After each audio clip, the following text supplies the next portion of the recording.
हाँ प्यारे बच्चों, एक बार आपका फिर से स्वागत है। ये आपका यूनिट 2 है, चैप्टर 1 है और लेक्चर नंबर 30 है। My self Bagga sir. तो प्यारे बच्चों ध्यान दीजिए। सबसे पहले एक छोटी सी चीज़ आपको मैं समझा रहा हूँ, उसको मैं लिख दिया है इम्पॉर्टेंट नोट। छोटी सी चीज़ है, उसके बाद चैप्टर शुरू, उसके बाद आर्टिकल शुरू करूँगा।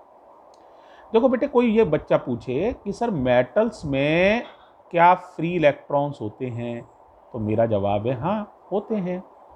कोई पूछे क्या वो लगातार चलते रहते हैं, तो मेरा जवाब है हाँ वो लगातार वेरी हाई स्पीड से चलते रहते हैं। कोई पूछे वो और क्या करते हैं, तो मेरा जवाब है वो लगातार आपस में और मेटल के अंदर जो आयंस होते हैं, है ना, क्योंकि इलेक्ट्रॉन निकल गया तो एटम की जगह आयन या एटम्स जो भी बचे उनसे टकराते रहते हैं और रैंडम मोशन करते हैं। क्या करते हैं? Random motion. अब यहीं कोई बच्चा एक सवाल पूछ सकता है, इसका मतलब सर इलेक्ट्रॉन चल रहे हैं तो करंट बन गया, तो हमें मेटल्स को छूने से करंट क्यों नहीं लगता है? अब यहाँ एक इम्पॉर्टेंट सवाल ये हो गया बच्चे का कि हमें मेटल्स के अंदर आप ही ने का इलेक्ट्रॉन्स हैं, चल रहे हैं, तो फिर हमें करंट क्यों नहीं लग रहा है? तो इसका जवाब जरा समझो। मैंने अभी बताया ये मेटल्स के अंदर कौन सा मोशन करते हैं? रैंडम। इसलिए ये चलते तो बहुत सारा हैं, लेकिन इनका नेट डिस्प्लेसमेंट जीरो होता है। देखो ऐसे समझो, जैसे यहाँ से चले यहाँ टकराए, यहाँ से चले यहाँ टकराए, यहाँ से चले यहाँ टकराए, यहाँ से चले यहाँ टकराए, यहाँ से चले यहाँ टकराए, यहाँ से चले यहाँ टकराए, यहाँ गए यहाँ गए यहाँ गए यहाँ गए, लेकिन एंड में रहे वहीं के वहीं। तो नेट डिस्प्लेसमेंट जहाँ से शुरू किया वहीं आ जाते हैं चल चला के, तो नेट डिस्प्लेसमेंट जीरो होता है।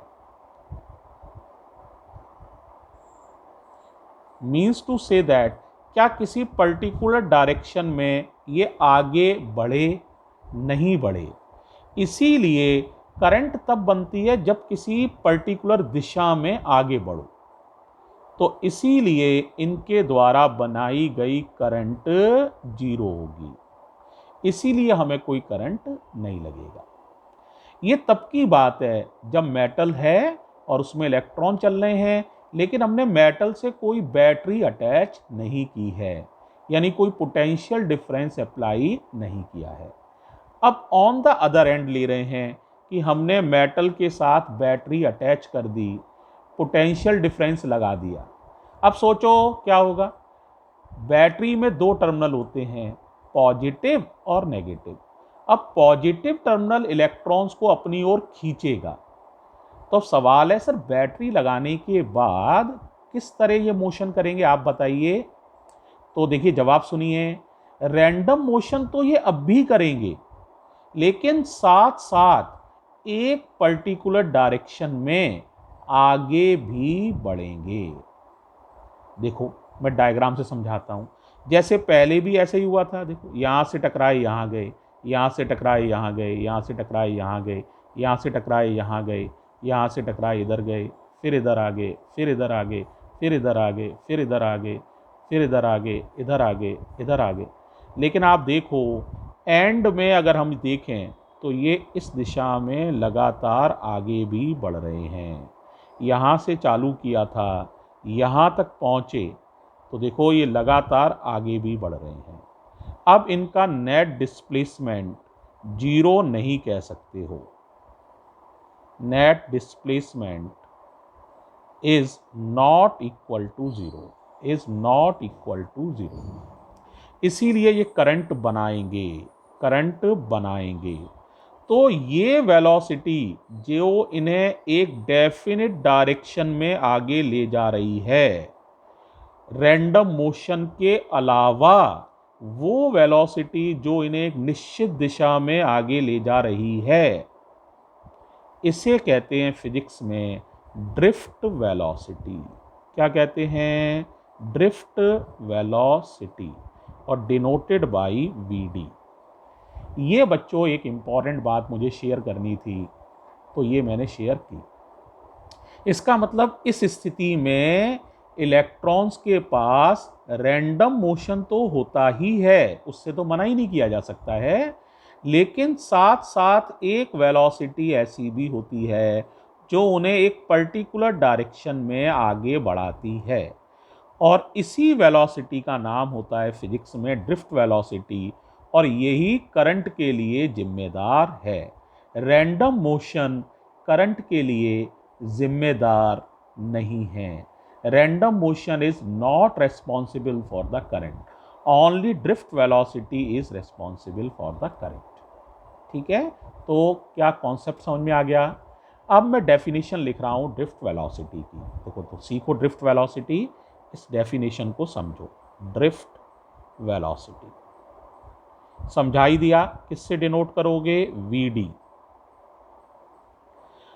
तो देखो ये क्या है बताओ? रैंडम मोशन के अलावा वेलोसिटी है जिसके कारण इलेक्ट्रॉन एक पर्टिकुलर डायरेक्शन में आगे बढ़ता है, और यही करंट के लिए जिम्मेदार है। इस बात को इंग्लिश में लिखना है, तो it is the axis component, axis EXCS, axis माने रैंडम मोशन के अलावा वाली, तो it is the axis component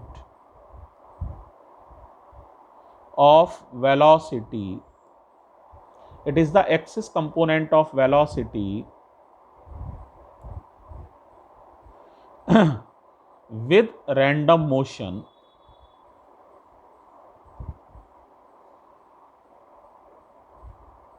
which drifts the electron, which drifts the electron in a particular direction, which drifts the, drift माने आगे बढ़ाती है, which drifts the electron in a particular direction and is responsible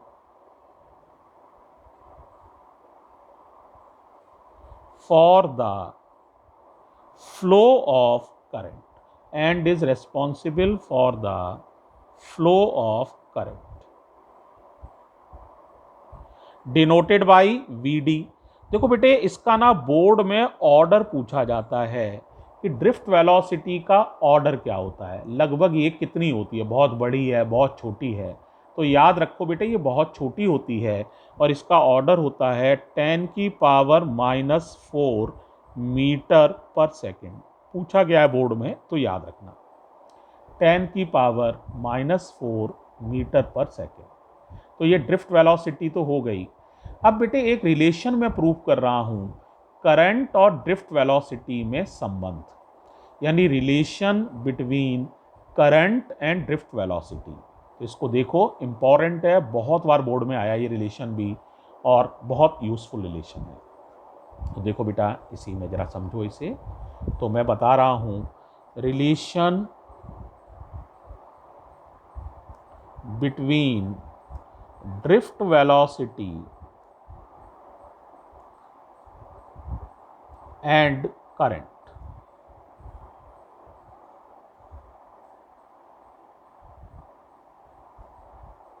drift velocity लिख लोगे, कैसे लिखना है? VD बनाना है। VD कैसे बनाओगे? V और सफिक्स में D, D माने ड्रिफ्ट, तो VD बनाना है ड्रिफ्ट वेलोसिटी लिखने के लिए। ठीक है, इस तरह से लिखना है बेटा।